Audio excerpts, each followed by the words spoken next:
केनोपनिषद।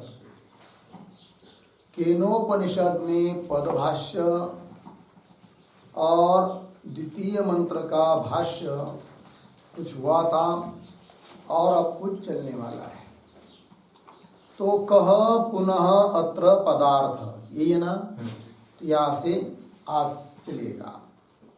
तो विचार यह हो रहा है, तो कोई तत्व को जानने का इच्छुक साधक जो कि समस्त साध्य साधन संबंध रूप संसार से विरक्त हुआ है, अनित्य और जो कर्म का फल देहादि संगात इनसे विरक्त हुआ है और तत्व को जानना चाहता है। तो उन्होंने प्रथम मंत्र में श्री गुरु के पास जाकर प्रश्न पूछा, केन ईशितम प्रेषितम।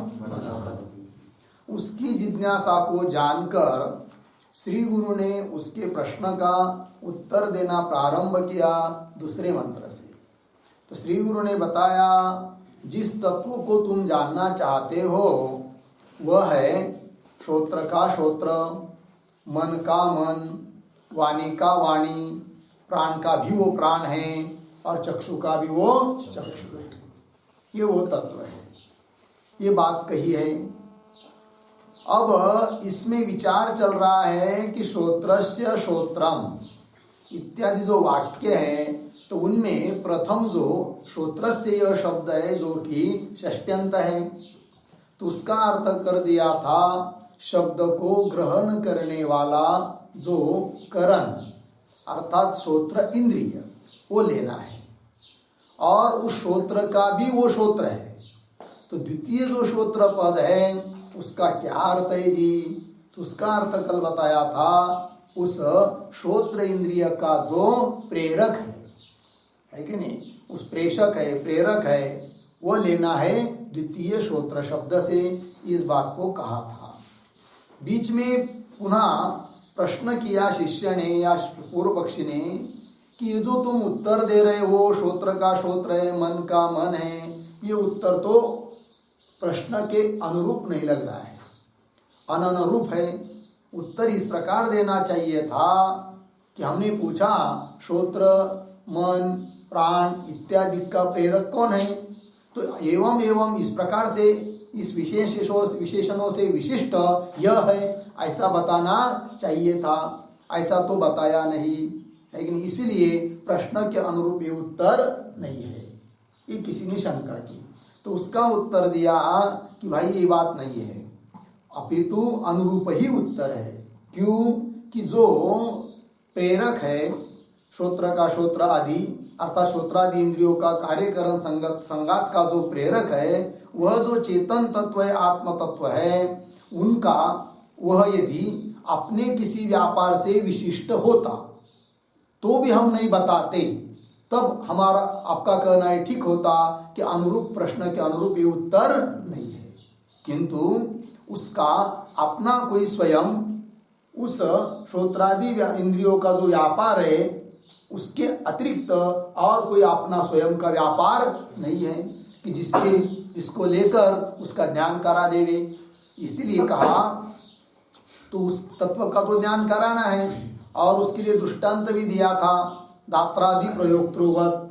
जैसे लवित्र आदि का प्रयोग करने वाला जो होता है व्यक्ति, उसका जैसा अपना भी कुछ अलग व्यापार दिखाई देता है, उस प्रकार प्रेरक तत्व जो चेतन तत्व है उसका स्वतंत्र कोई अलग से व्यापार दिखाई देता नहीं है। फिर उसका ज्ञान कैसा किया जाएगा? तो उसका ज्ञान कराने के लिए ही इस प्रकार का शब्द प्रयोग किया है। क्या है वो तत्व? वह है वो कि जो श्रोत्र का श्रोत्र है इत्यादि। तो कहा था कि मन का व्यापार, संकल्प विकल्प, बुद्धि का निश्चय, चक्षु का आलोचन इत्यादि जो व्यापार है कि वो फल निष्पत्ति तक, प्रमाद्यान उत्पत्ति तक जो व्यापार है, उस व्यापार को, और वो व्यापार किसका है? संगात का है, और संगात जो होता है वो परार्थ के लिए होता है। तो उस व्यापार से ऐसा लगता है कि इनका प्रेरक कोई तो इस संगात से भिन्न है कि नहीं? और जिसके प्रयोजन के लिए संघात की देहादि संघात की श्रोत्रादि इंद्रियों की प्रवृत्ति हो रही है, तो वह तत्व कौन है? तो वही चेतन तत्व है। उसी का बोध कराने के लिए शब्द प्रयोग किया गया। क्या? वह श्रोत्र का श्रोत्र है। अर्थात श्रोत्रादियों में, चक्षुरादि इंद्रियों में जो अपना विषय ग्रहण करने का सामर्थ्य है, वह सामर्थ्य जिसके निमित्त से आ रहा है, वह तत्व है श्रोत्र का श्रोत्र, मन का मन। ये बात कही जा रही है। ठीक। अब पुनः इस पर आक्षेप कर रहा है पूर्व पक्षी। तो पंक्ति देखिए, कह पुनः अत्र पदार्थः श्रोत्रस्य श्रोत्रम इत्यादि है। मिला पंक्ति? तो उत्तर अनुरूप नहीं है, ये शंका ली थी और सब उसको समझा कर सिद्ध कर दिया सिद्धांतियों ने कि वो प्रतिवचन जो है वो अननुरूप नहीं अपितु अनुरूप ही है। अब अनुरूप है उत्तर, इस बात का स्वीकार करने के बाद पुनः आक्षेप कर रहा है कौन? पूर्व पक्षी। क्या कह रहा है? कह पुनः अत्र पदार्थः श्रोत्रस्य श्रोत्रम इत्यादि। श्रोत्रस्य श्रोत्रम इत्यादि है, कैसा पढ़ेंगे? अत्र श्रोत्रस्य श्रोत्रम इत्यादि है, पुनः पदार्थ कह। ठीक।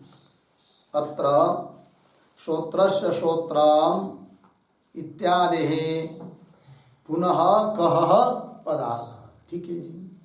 अत्र, अत्र मतलब क्या? अत्र शब्द का अर्थ लिखिए। अत्र, अत्र बराबर एवं अनुरूपे अपि प्रतिवचने,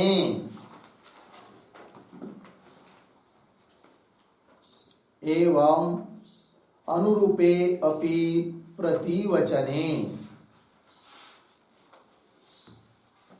यत् श्रोत्रस्य श्रोत्रम इत्यादि वाक्यम, यत् श्रोत्रस्य श्रोत्रम इत्यादि वाक्यम तत् घटकानां पदानां,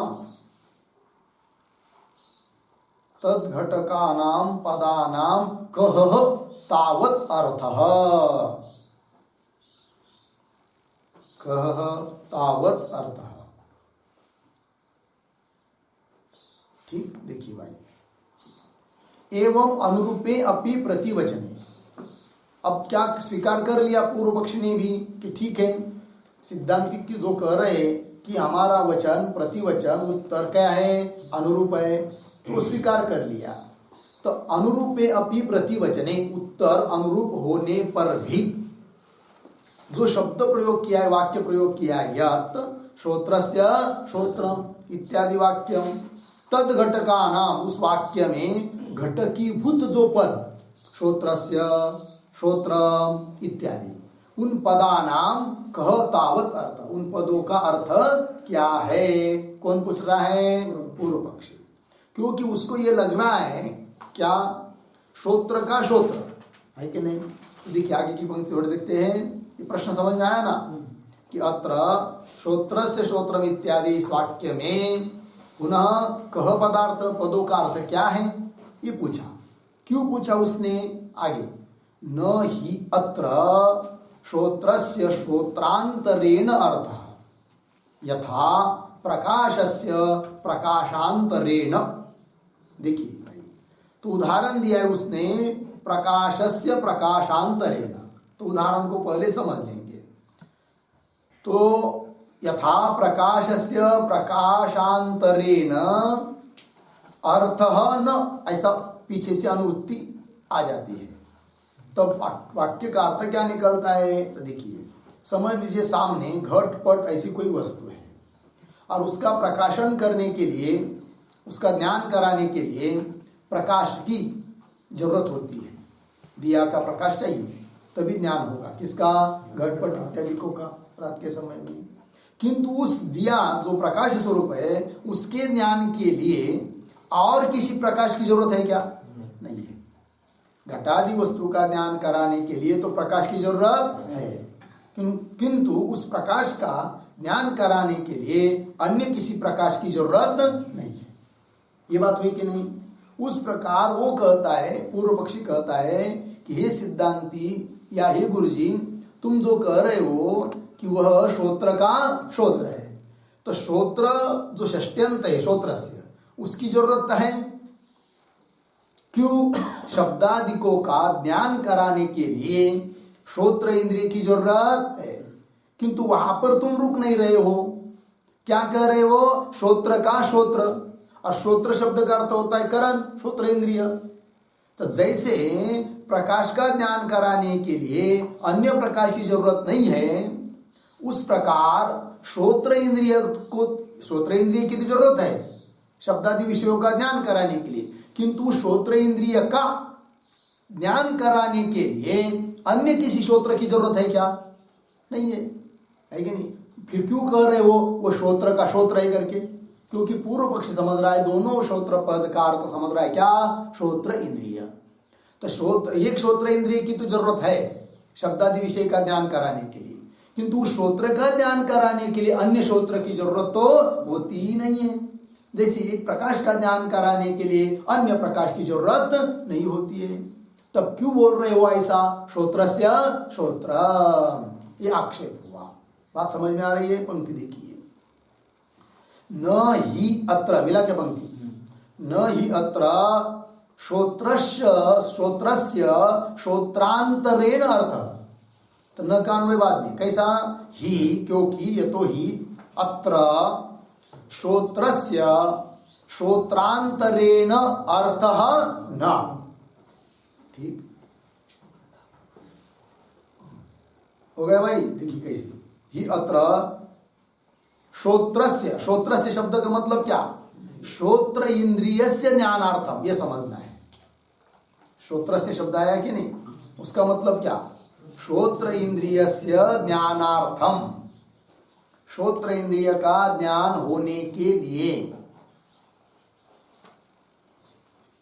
श्रोत्रांतरेण अर्थः, न इधर लाना है, तो श्रोत्रांतरेण अर्थ, अर्थ शब्द का अर्थ है प्रयोजन या फल।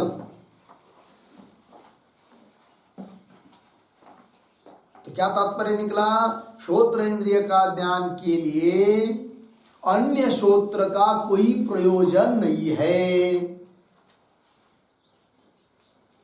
वाक्य लग रहा है, आक्षेप समझ में आ रहा है क्या?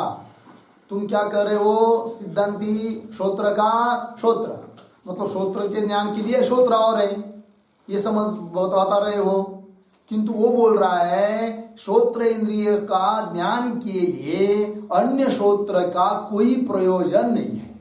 श्रोत्रांतरेण अर्थः न, जैसे प्रकाश का ज्ञान कराने के लिए अन्य प्रकाश की जरूरत नहीं होती, वही दे रहे, यथा प्रकाशस्य प्रकाशांतरेण अर्थः न इत्यर्थः। हो गया जी, ये आक्षेप हुआ। अब उत्तर दे रहे सिद्धांती, न एषः दोषः, मिला? उसके ऊपर लिखिए समाधानम।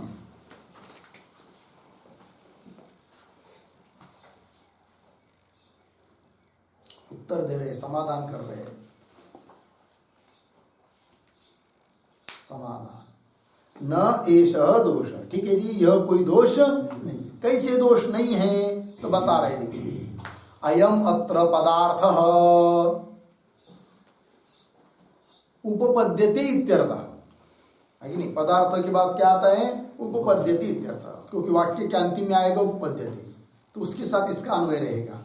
तो अयम अत्र पदार्थ उपपद्यते मतलब पदार्थ की उपपत्ति है, अर्थात पद का अर्थ हम समझा रहे, तुम समझ लो, जैसा तुम अर्थ कर रहे हो वैसा अर्थ नहीं है। तो क्या लिखी पद? अयम अत्र पदार्थः श्रोत्रम तावत् स्विषय व्यंजन समर्थम दृष्टम। मिला जी?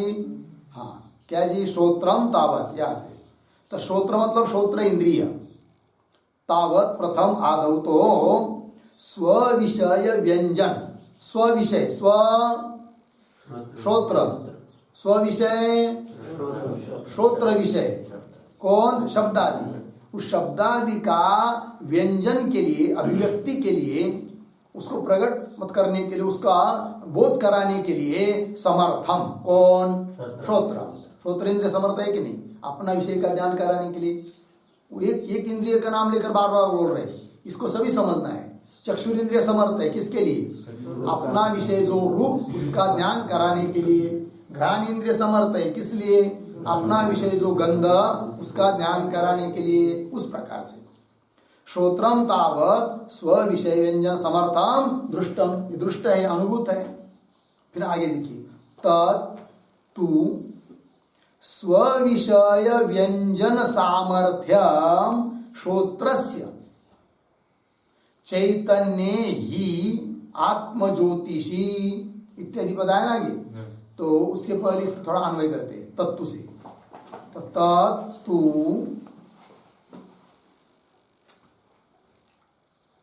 एक शब्द छोड़कर श्रोत्रस्य, तत्तु श्रोत्रस्य भी पीछे वाला शब्द स्व विषय व्यंजन सामर्थ्यम, आगे चैतन्य ही, आगे सर तो आगे को पढ़ लेते हैं। चैतन्य ही आत्मज्योतिषी नित्ये असहते सर्वांतरे सती भवति। अर्धैरा न असति इति। अतः श्रोत्र से श्रोत्रम इत्यादि उपपद्यते, मिला कि नहीं? उपपद्यते मिला, वह उपपद्यते समझाया था हमने। क्या? अयम अत्र पदार्थ उपपद्यते, यहाँ पर पदों का अर्थ उत्पन्न होता है। तो कैसे कैसे हो रहा है तो बीच में समझा रहे हैं। तो पहला वाक्य पढ़ा हम लोगों ने, कौन सा? श्रोत्रम तावत स्व विषय व्यंजन समर्थम दृष्टम। श्रोत्र इंद्रिय अपना विषय जो शब्द उसका ज्ञान कराने के लिए समर्थ है, हुआ कि नहीं? किंतु उसमें जो सामर्थ्य आया उस श्रोत्र इंद्रिय में, कौन सा सामर्थ्य? शब्द का प्रकाशन करने का सामर्थ्य। वो किससे आया इसको समझना है। वो बता रहे आगे। तत् क्या? तो दे रहे आगे तत्तु मतलब वह सामर्थ्य। कौन सा सामर्थ्य? अपना विषय का अभिव्यंजन का सामर्थ्य, तत् शब्द से। तो वही आगे आ रहा है। तत्तु किसका सामर्थ्य? श्रोत्र का। तत्तु श्रोत्रस्य, वह सामर्थ्य जो श्रोत्र का है, वह श्रोत्रस्य कौन सा? स्व विषय व्यंजन सामर्थ्यम। तत्कान्वय सामर्थ्यम के साथ है। किसका सामर्थ्य? श्रोत्र इंद्रिय का सामर्थ्य। मतलब श्रोत्र इंद्रिय का जो वह स्व विषय का व्यंजन करने का सामर्थ्य है, वह सामर्थ्य उसमें श्रोत्र इंद्रिय में कब आता है जी? तो चैतन्य, आगे चैतन्य स्वरूप ज्ञान स्वरूप ही आत्मज्योतिषी है कि नहीं? आत्मा स्वयं प्रकाश रूप आत्मा जो कि चैतन्य है, नित्य है, असहते, असहते मतलब संगात से भिन्न है। और कैसा है वो? सर्वांतरे, सबके अंदर है। ऐसा जो आत्म चैतन्य वो रहने सती भवती, वो रहने पर ही होता है। क्या? हाँ, तो भवत सती भवती, भवती आएगी नहीं तो भवती का कर्ता कौन है? हाँ, तत् स्व विषय श्रोत्र का, तत्तु श्रोत्रस्य स्व विषय व्यंजन सामर्थ्यम। तो स्व विषय व्यंजन सामर्थ्यम ये करता है भवती का, है कि नहीं? तो स्व श्रोत्र इंद्रिय में जो अपने विषय का व्यंजन का सामर्थ्य है वो उसमें होता है। लेकिन कब होता है? जब चैतन्य रूप आत्मा वो रहेगा तब। चैतन्य रूप आत्मा नहीं रहता है तो उसमें श्रोत्र इंद्रिय में अपना विषय प्रकाशन करने का सामर्थ्य नहीं होता है। वही लिखा न असति इति। न असति इति मतलब आत्म ज्योतिषी असति न। किम? क्या? असति न। असति न का भी करता क्या है? असति, असति का अर्थ मतलब न होने पर। कौन न होने पर? आत्म ज्योतिषी असति, आत्म चैतन्य न रहने पर। न भवती का पुनः ले आइए अनुवृत्ति। न भवती, किम न भवती? स्व विषय व्यंजन सामर्थ्यम न भवती। कस्य? श्रोत्रस्य। श्रोत्रस्य स्वविषय व्यंजन सामर्थ्यम कदा भवति? हाँ, चैतन्ये आत्मज्योतिषी नित्ये असंते सर्वांतरे सति एव भवति। लग गया जी? हाँ, कैसे? इसको थोड़ा दृष्टांत से समझते हैं। तो देखिए, जल, तो जल का स्वभाव कैसा है जी? शीतल है, ठंडा है। जलाने का सामर्थ्य, दाह करने का सामर्थ्य जल में है क्या? नहीं है। किंतु तो भी कभी कभी जल से भी दाह होता है कि नहीं? आदमी बोलता है, अरे भाई बहुत गर्म पानी डाल रहे हो मेरे हाथ पर, थोड़ा कम उसमें ठंडा पानी मिलाओ जरा, है कि नहीं? तो जल, यद्यपि जल में दाह करने का सामर्थ्य है क्या? नहीं। किंतु जल में दाह करने का सामर्थ्य दिखाई दे रहा है कि नहीं? तो दाह करने का सामर्थ्य जो जल में दिखाई दे रहा है वो कब दिखाई दे रहा है? अग्नि का जल के साथ संबंध होने के कारण। जब अग्नि का जल के साथ संबंध रहता है तभी उस जल में क्या दाह करने का सामर्थ्य होता है, अन्यथा नहीं, है कि नहीं? गर्म किया हुआ है जल, उस अग्नि के परमाणु उसमें प्रवेश कर चुके हैं, किसमें? जल में। इसलिए वो जल क्या कर रहा है? दाह कर रहा है, तो अग्नि का संपर्क होने के कारण। उसी प्रकार आत्म चैतन्य है तभी तो श्रोत्र इंद्रिय में भी अपना विषय का ग्रहण करने का, व्यंजन करने का क्या है? सामर्थ्य है। ठीक है जी? वही लिखा है, सती भवती न सती इति। तो सती भवती आया ना, उस पर एक वाक्य लिखते हैं, यही जो आपको बताया उदाहरण में। यथा उष्णे जले, यथा उष्णे जले दाहकत्वं न स्वस्य, दाहकत्वं न स्वस्य, किंतु जल भिन्न अग्नि संपर्केन, जल भिन्न अग्नि संपर्केन जले दाहकत्व सामर्थ्यम,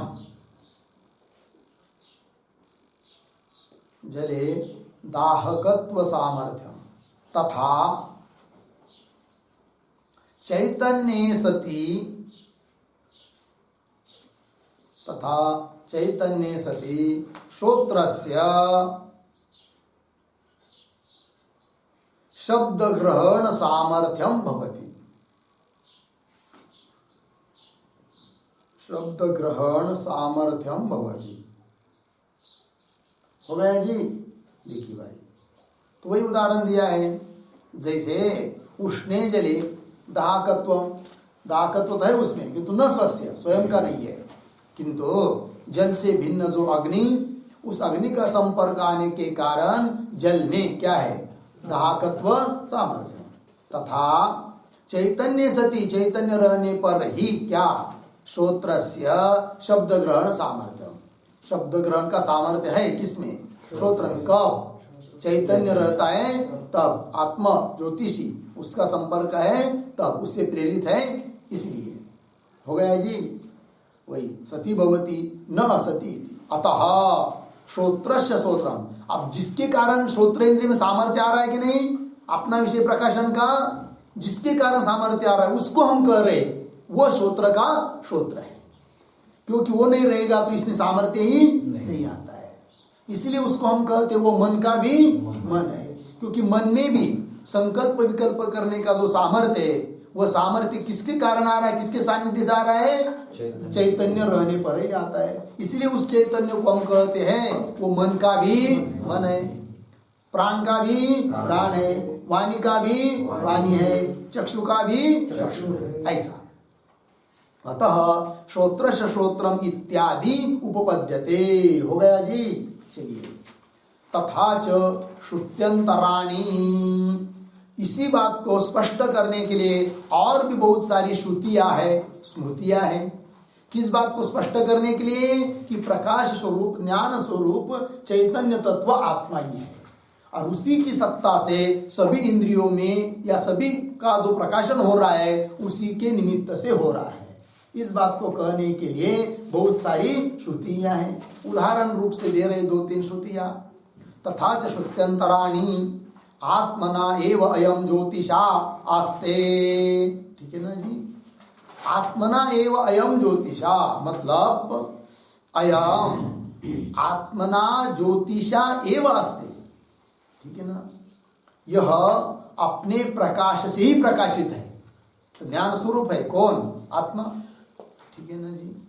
अयम आत्मना ज्योतिषा एव अस्ते। यह अयम यह आत्मा अपने, आत्मना मतलब अपने, ज्योति से अर्थात प्रकाश से ही क्या है? प्रकाशित है। ठीक है ना जी। और बता रहे तस्य भाषा सर्वम इदम विभाति। अभी ऊपर की जो श्रुति दी आत्मना एव अयम ज्योतिषा अस्ते, ज्योतिषा अस्ते, ये बृहदारण्यक उपनिषद का है 4:3-6। और अब कठोपनिषद का बता रहे हैं तस्य भाषा सर्वम इदम विभाति, है कि नहीं? तस्य, तस्य का मतलब क्या? तस्य शब्द का अर्थ लिखेंगे स्वयं प्रकाशस्य चेतनस्य आत्मनः।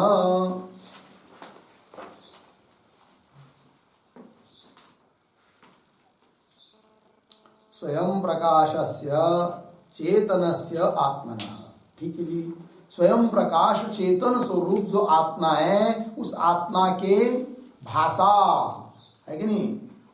भाषा मतलब प्रकाश से सर्वम इदम विभाति, ये सब प्रकाशित हो रहा है। ठीक है जी। ये कठोपनिषद का हुआ। और श्वेतरोपनिषद में भी इस प्रकार का वाक्य आता है, और मुंडक में भी आता है। ठीक है। और अब आगे बता रहे और श्रुति ये न सूर्यस्तपति तेजसे धः। ठीक है ना। ये न सूर्य तपति तेजसा इद्धः। कैसा पढ़ेंगे इसको अन्वय? ये न तेजसा इद्धः सूर्य तपति। ठीक है ना। ये न तेजसा, जिसके, जिस तेज से, इद्ध, इद्ध शब्द का अर्थ है अवभासित सन।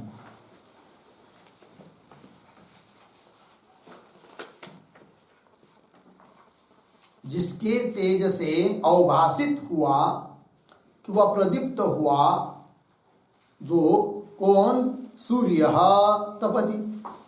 सूर्य तप रहा है, किंतु ऐसा ही नहीं तप रहा है, उसको भी किसी की सत्ता लेनी पड़ रही है। तो जिसके तेज से प्रदीप्त हुआ, अवभासित हुआ सूर्य तप रहा है। ठीक है ना जी। तो वो तत्व सूर्य से अलग ही है कि उसके शक्ति से सूर्य में शक्ति आई हुई है। ठीक है ना, प्रकाशन की। ये भी बताया आगे। इत्यादिनी, इत्यादि सब श्रुतियां है, बहुत सारी श्रुतियां। और स्मृति ग्रंथ भी है, गीता, गीता का प्रमाण दे रहे अब। यदादित्यगतम तेजो जगत भासयते यच्चंद्रमसि यच्चाग्नौ तत्तेजो विद्धि मामकम। आया है कि नहीं? कहाँ पर? 15वां अध्याय 12वां श्लोक आता है कि नहीं? यत् आदित्यगतम तेज, सूर्य में विद्यमान जो तेज है, चंद्र में विद्यमान जो तेज है कि नहीं, आदि आदि करके अग्नि में विद्यमान जो तेज है कि नहीं, जिससे कि संपूर्ण जगत भाषित हो रहा है। तो भगवान कह रहे हैं वो सब तेज किसका है? मेरा ही है, मेरे अलावा और कोई नहीं है। तो आत्मा, आत्मा को लेकर भगवान बोल रहे हैं। ठीक है ना जी। तो आत्मा तेज से ही सब प्रकाशित हो रहा है, ये उसका मतलब हुआ। यदादित्यगतम तेज जगत भासयते खिलम। हो गया। और देखिए आगे, क्षेत्रम क्षेत्री तथा कृत्स्नम प्रकाशयति भारत। का वचन है? 13वां अध्याय 33 नंबर का श्लोक। आया है कि नहीं? तो देखिए भाई, पूरा श्लोक क्या है, कोई बता सकते हैं? क्षेत्रम क्षेत्री तथा कृत्स्नम प्रकाशयति भारत, ये शायद उत्तरार्ध है ना। चलिए, तो तथा कृत्स्नम क्षेत्रम क्षेत्री प्रकाशयति, उस प्रकार से समस्त क्षेत्र का भी प्रकाशन कौन कर रहा है? क्षेत्री अर्थात आत्मा, वही सबका प्रकाशन कर रहा है। हो गया जी। चलिए आगे। इति च गीतासु, ऐसा गीता में भी कहा है। हुआ। चलिए और काठके च, काठके कठोपनिषद में भी कहा है, क्या कहा है भाई, नित्यो नित्यानाम चेतनश्चेतनानाम इति, ये बात कही है। तो क्या कहा है उस आत्म तत्व को कि वह क्या है जी, नित्यानाम नित्य, नित्यों का भी नित्य है। अर्थात व्यवहार में नित्य रूप से जो पदार्थ माने जाते हैं आकाश आदि नित्य, उनका भी वो क्या है, नित्य है। अर्थात इन आकाश आदियों में जो नित्यत्वपना दिखाई दे रहा है वो उसी के नित्यत्व के कारण है, ठीक है ना जी। और वस्तुतः वास्तविक आकाश आदि में भी नित्यत्व नहीं है। प्रलय काल में तो सबका विनाश हो जाता है, किंतु आत्मा का नहीं होता, इसलिए वो क्या हुआ, नित्यों का भी नित्य है। चेतन चेतना नाम, तो व्यवहार में जिसको हम लोग चेतन समझते हैं प्राणियों को, और पाषाण आदि को चेतन नहीं समझते हैं, पाषाण ईंट पत्थर को जड़ समझते हैं, और मनुष्य आदि जो सभी जितने भी शरीर है प्राणी है उसको चेतन समझते हैं। किंतु आत्मा तत्व कैसे है, वो इन चेतनों का भी चेतन है। अर्थात इनमें जो चेतनता दिखाई दे रही है वो उसी की चेतनता है, ठीक है जी। चलिए, नित्यो नित्यानाम चेतनश्चेतनानाम इति हो गया इतना। आगे चलिए, श्रोत्रादि एव, अभी क्या कह रहे भाई, तो अभी तक जो ग्रंथ हुआ कि वहां श्रोत्रादि, श्रोत्र से श्रोत्रम इत्यादि जो हुआ उसका तात्पर्य बता रहे अभी भाष्यकार। तो श्रोत्रादि एव, इसके ऊपर एक वाक्य लिखिए अवतरणिका के रूप में, छोटा सा वाक्य, प्रतिवचनस्य संक्षेपतः तात्पर्यम आह।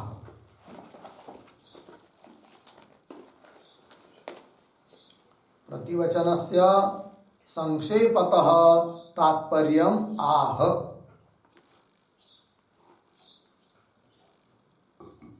प्रतिवचन अर्थात उत्तर, तो उत्तर का संक्षेप में क्या तात्पर्य निकलता है, तो उसको भाष्यकार कह रहे हैं, ठीक है जी। चलिए, तो क्या वाक्य था वो मंत्र, श्रोत्रस्य श्रोत्रम, है कि नहीं, मनसा मनः, वाचः वाचम इत्यादि, है कि नहीं। हाँ, तो श्रोत्रस्य श्रोत्रम यत्, ध्यान दीजिए, श्रोत्रस्य श्रोत्रम, वाक्य बाद में पढ़ेंगे भाष्य की। तो श्रोत्रस्य श्रोत्रम यत् तद ज्ञात्वा, तो क्या होता है, अज्ञान अवस्था में हम लोग श्रोत्रादि जो कार्यकरण का संगात है उसी में अहम बुद्धि करके बैठे हुए हैं, उसी को ही हम अपना स्वरूप समझते हैं, देहादिक पदार्थों को। किंतु श्रोत्रादिक जो कार्यकरण का संगात रूप अनात्म वर्ग है वो तो अपना स्वरूप नहीं है। फिर अपना स्वरूप वास्तव में कौन है, तो जो श्रोत्र का श्रोत्र है कि नहीं, वो अपना स्वरूप है। तो श्रोत्रादि में जो अहम बुद्धि है वो अब हट जाएगी, क्योंकि हम लोग इस श्रोत्रादि को ही चेतन या अपना स्वरूप समझते थे, किंतु अब शास्त्र कह रहा है कि भाई वो तुम नहीं हो। तो श्रोत्र का जो श्रोत्र है, चक्षु का जो चक्षु है, जो चेतन तत्व है वही अपना स्वरूप है। इसलिए श्रोत्र से श्रोत्रम यत् तद ज्ञात्वा, उसको जानकर, क्या कहा है, तो सभी वाक्यों को ऐसा लगाना पड़ेगा, मनस मनस मनस मन यत् तद ज्ञात्वा, वाच वाच यत् तद ज्ञात्वा, प्राणस्य प्राण यत् तद ज्ञात्वा, और चक्षुष चक्षु यत् तद ज्ञात्वा। क्या अतिमुच्च आगे आए हैं कि नहीं, अतिमुच्च मतलब देहादि संघातौ आत्मबुद्धिम त्यक्त्वा, देहादि संघात में जो आत्मबुद्धि हो चुकी है उसका त्याग करके, ठीक है ना। फिर आगे धीरा अस्मात् लोकात् प्रेत्य, इस शरीरादि रूप लोक से, है कि नहीं, उसको छोड़कर प्रेत्य अमृता भवन्ति, अमृत स्वरूप ब्रह्म स्वरूप हो जाते हैं। ये वाक्य आता है आगे।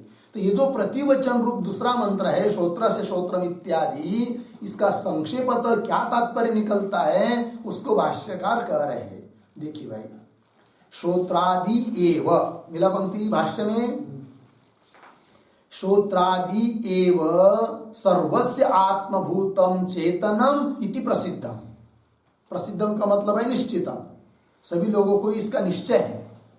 किसका निश्चय है भाई, कि श्रोत्रादि एव, श्रोत्रादि कार्यकरण का संगात ही सर्वस्य आत्मभूतम चैतन्य, सभी को अपना आत्मभूत चैतन्य अर्थात स्वयं का स्वरूप क्या लग रहा है?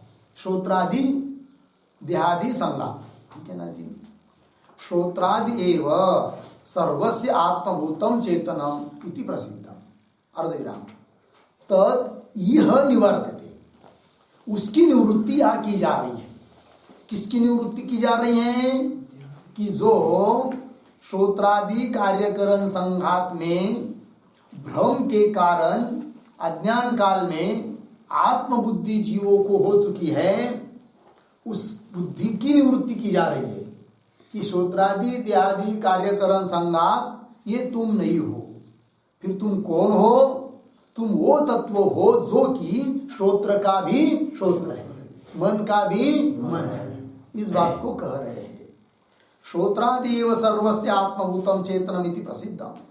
तत् इह निवर्तते। इह मतलब, यह शब्द का अर्थ है प्रतिवचन रूप वाक्येन।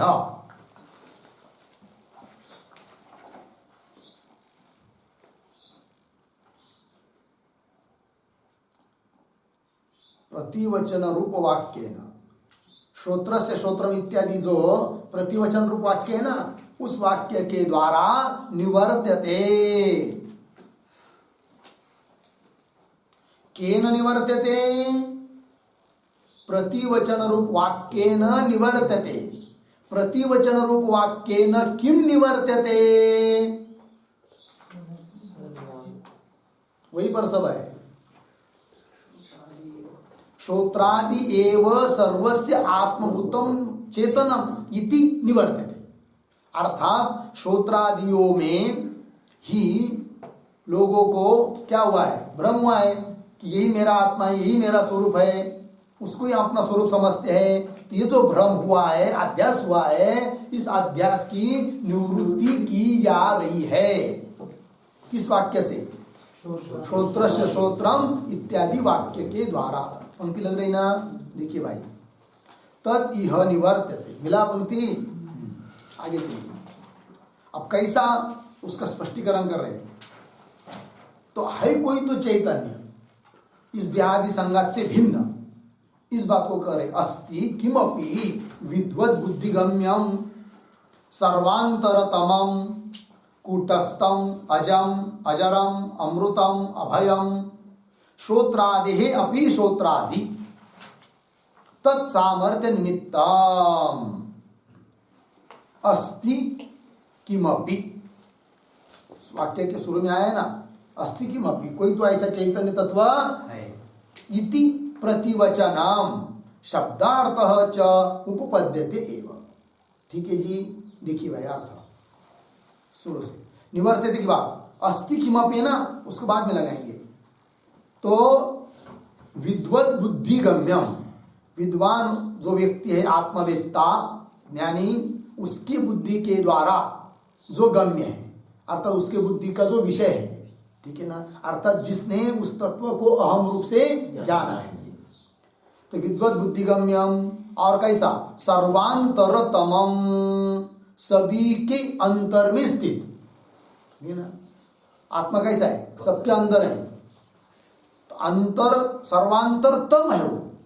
और बाकी क्या है? जैसे देह है, तो देह अन्नमय कोश हुआ, उसके अंदर है प्राणमय कोश, उसके अंदर है मनोमय कोश, उसके अंदर है विज्ञानमय कोश, उसके अंदर है आनंदमय कोश। किंतु आत्मा तो उससे भी अंतर है, उसके अंदर और कोई नहीं है। इसलिए निरतिशय सर्वांतरत्व आ जाता है किसमें? आत्मा में। तो वही लिखा है विद्वत बुद्धिगम्यम सर्वांतरतमाम, इस प्रकार का तत्व। कैसा वो? कूटस्थम, कूटस्थ, अजम, अजम मतलब जन्म रहित, अजन्मा, ठीक है ना जी, जिसका जन्म नहीं होता है, अजम। पुनः अजरम, अजरम मतलब अजर, जरा रहित, बुढ़ापा से रहित। आत्मा कभी बूढ़ा होता ही नहीं है। बूढ़ा कौन होता है फिर? देह बूढ़ा होता है, शरीर बूढ़ा होता है, मरता भी शरीर है। आत्मा कभी बूढ़ा होता नहीं है, न कभी मरता नहीं है। षड भाव विकार से रहित है। कौन? आत्मा। कौन? मैं। ठीक है ना जी। हाँ। कूटस्थम अजाम अजराम अमृतम, कैसा है वो अपना स्वरूप? अमृत, अमृत मतलब मरण रहित, अमर। पुनः अभयम, भय रहित, अभय स्वरूप है। अपने स्वरूप में कोई भय नहीं। भय किससे जी? कोई मार नहीं सकता, कोई तोड़ नहीं सकता, कोई जला नहीं सकता है कि नहीं? कोई बंदूक नहीं चला सकता है, चलाई तो भी कुछ फर्क नहीं पड़ने वाला है। किसमें? अपने स्वरूप में। बंदूक किस पर चलती है? चल सकती है शरीर पर। मरेगा तो शरीर। कोरोना हुआ तो किसको हो सकता है? शरीर को, अपने को नहीं। इसलिए डरने की जरूरत है अब। सबसे ज्यादा डर किस चीज से है लोगों को? मृत्यु से। सब लोग मृत्यु को डरते है कि नहीं? ऐसे एक दिन यदि बस बंद कर दिया, रेलवे बंद कर दिया तो हंगामा मच जाएगा। और साल भर भी बंद रहा तो भी कोई कुछ भी नहीं कर रहा है, क्योंकि सबको डर है किसका? समझ में आया कि नहीं? किंतु अब मृत्यु है ही नहीं है कि नहीं? मृत्यु का ही लोगों को क्या हुआ है? भ्रम। जैसे कोरोना गिराना कुछ था नहीं, लेकिन भ्रम कर दिया किसी व्यक्ति ने, तो क्या कर दिया? सब लोग, जगत घबरा गया। ठीक है ना? उस प्रकार क्या हुआ है? मृत्यु नाम की कोई चीज है ही नहीं है, क्योंकि मृत्यु किसका है? शरीर का, अपना थोड़ी है कि नहीं? मृत्यु अपना है ही नहीं, लेकिन हम समझते अपना मृत्यु है, तभी तो लोग डर रहे हैं ना। तो आत्मा में कोई भय नहीं है। तो आत्मा कैसा हुआ? अभय स्वरूप हुआ। तो वही लिखा अभयम। फिर वो कैसा है? श्रोत्रादि अपनी श्रोत्रादि, श्रोत्रादियों का भी वो श्रोत्रादि, मतलब तत्सामर्थ्य निमित्तम। श्रोत्रादि इंद्रियों में जो सामर्थ्य है, उस सामर्थ्य का वो निमित्त है। ऐसा किम अपि अस्ति, कोई तत्व है कि नहीं? और वो कौन तत्व है? वही अपना स्वरूप ब्रह्म तत्व है। वो कुटस्थ है, अजर है, अमर है, आत्मा है। लग गया जी? इति, इस प्रकार से प्रतिवचन, वचनम शब्दार्थ च उपपद्यते। इस प्रकार का प्रतिवचन अर्थात उत्तर और शब्दों का अर्थ उपपद्यते, उत्पन्न हो जाता है। ठीक है ना? इति शब्द आया ना जी? इति एक वाक्य लिखते इस पर। कुल मिलाकर तात्पर्य क्या निकला? यस्मात् अस्ति श्रोत्रस्य श्रोत्रम, यस्मात् अस्ति श्रोत्रस्य श्रोत्रम, तस्मात् श्रोत्रादौ आत्मबुद्धि,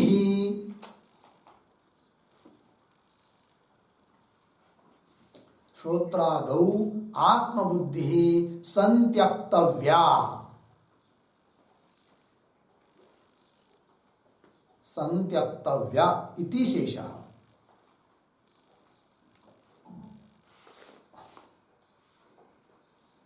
ठीक है जी? देखिए भाई, तो यस्मात्, जिस कारण से कि अस्ति श्रोत्र से श्रोत्रम, श्रोत्र का श्रोत्र कोई तो है, तस्मात् इसलिए श्रोत्रादौ आत्मबुद्धि संत्यक्तव्या, श्रोत्रादि इंद्रियों में जो भ्रम के कारण आत्मबुद्धि हो चुकी है, उस आत्मबुद्धि का त्याग करना चाहिए। फिर वो आत्मबुद्धि कहाँ लगानी है? जो श्रोत्र का श्रोत्र है, जो मन का मन है आदि करके, उसमें आत्मबुद्धि लगाना है। मतलब उसको आत्मा रूप से जानना है, मतलब मैं रूप से उस तत्व को जानना है। और मैं रूप से जिसको हम लोगों ने जाना है उसको छोड़ना है। किसको जाना है? अज्ञान काल में हम लोगों ने मैं रूप से देहादि इंद्रियों को, देहादि देह इंद्रिय इत्यादि का समूह शरीर आदि को अहम रूप से, मैं रूप से जाना है, उसको छोड़ना है, अर्थात अध्यास का त्याग करना है। जिस अध्यास के कारण हम लोग आज तक कई बार जन्म लिए और मरे हैं, है नहीं? उस अध्यास को छोड़ना है। फिर अहम बुद्धि, मैं रूप से किसको जानना है? जो श्रोत्र का श्रोत्र है, जो मन का मन है इत्यादि। तो वही लिखा कि नहीं? तस्मात्, हाँ, श्रोत्रादौ आत्मबुद्धि संत्यक्तव्या इति शेष हुआ जी। आगे अंतिम वाक्य, इति प्रतिवचनम शब्दार्थ च, इस प्रकार उत्तर और उत्तर के शब्दों, उत्तर जो दिया है श्रोत्र श्रोत्रम इत्यादि, उन शब्दों का अर्थ उपपद्यते एवं, उपपन्न हो जाता है, युक्त हो जाता है। अर्थात उत्तर भी अनुरूप नहीं है, अनुरूप ही है। हो गया जी? ये बात हुई। तो अभी तक का जो व्याख्यान हुआ है वह द्वितीय मंत्र के इतने ही भाग का हुआ। कितने?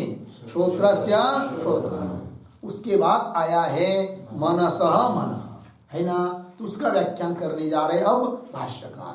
तथा भाष्य में मनसः ये प्रतीक है, उसका अर्थ कर रहे अंतकरणस्य। ठीक, मनसः मतलब अंतकरणस्य। और आगे मन ये प्रतीक है। ठीक है, मूल वाक्य क्या था? मनसः मन, मनसः नाम अंतकरणस्य। अंतकरण का भी वो मन है, अंतकरण है। कैसे?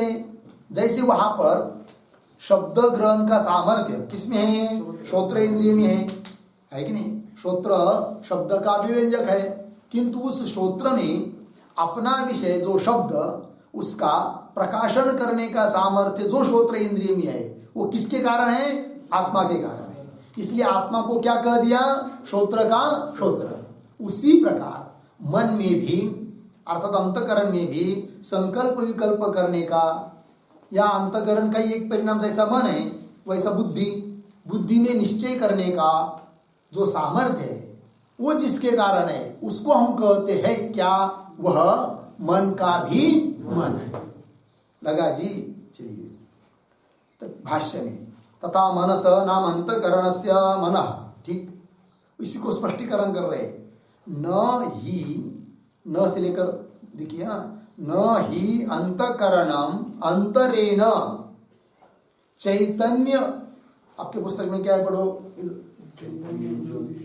ज्योतिषो है ना, तो ज्योतिषो नहीं चाहिए, ज्योतिषा ऐसा चाहिए। और उसके बाद क्या है? दीदीतम है ना, तो दीदीतम नहीं, दीपीतम चाहिए। दीदीर्घ, दीपीतम।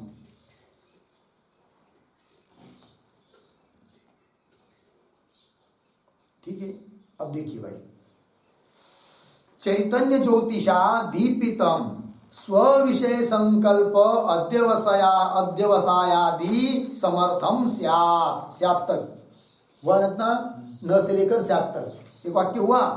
इन पदों का थोड़ा अन्वय करना है। तो कैसा? तो बीच में ही आया है चैतन्य ज्योतिषा, वहां से शुरू करेंगे।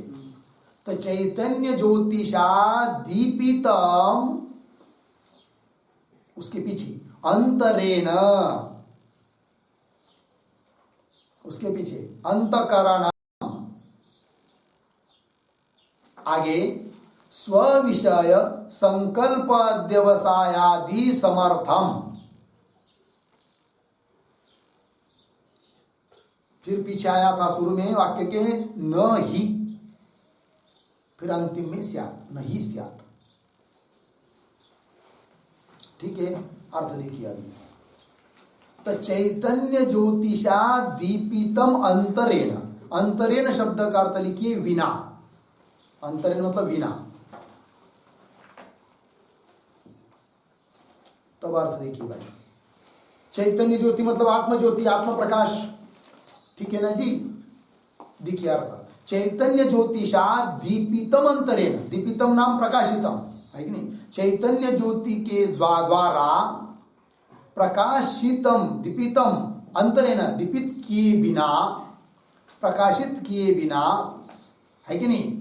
अंतकरणम स्व विषय संकल्पाद्यवसायादि समर्थम नहीं स्यात्। देखिए, अंतकरण का धर्म, अंतकरण का कार्य क्या है? संकल्प करना।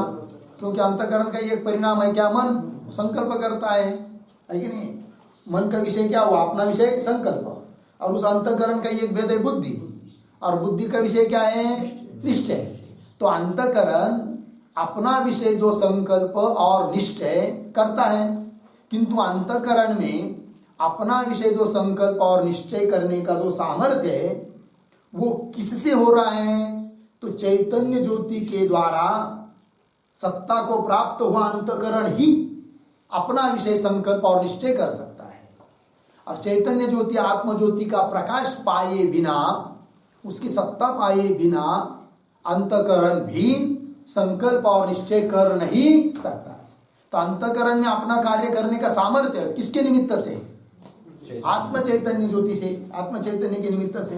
इसलिए उस आत्म चैतन्य को तत्व को कह दिया यहाँ पर वह मन का भी मन है, क्योंकि मन को सत्ता उसी के कारण है, मन में सामर्थ्य उसी के निमित्त से, इसलिए उसको कह दिया वो मन का भी मन है कि नहीं?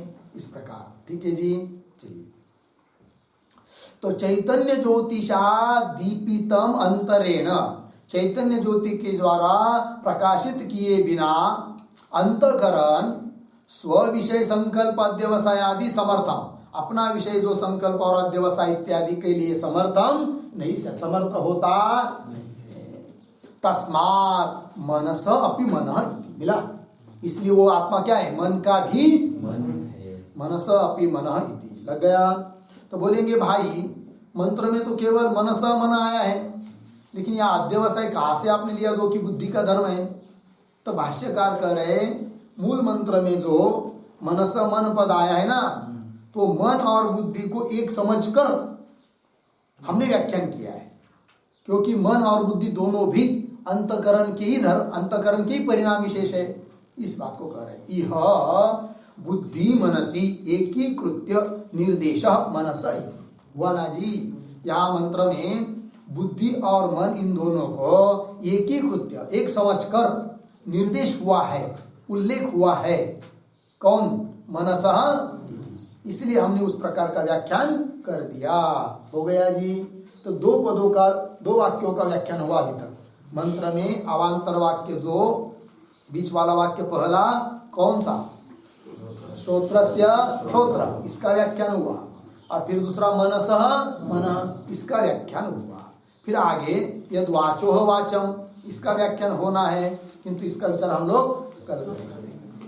ओम पूर्णमदः पूर्णमिदं पूर्णात् पूर्णमुदच्यते पूर्णस्य पूर्णमादाय पूर्णमेवावशिष्यते।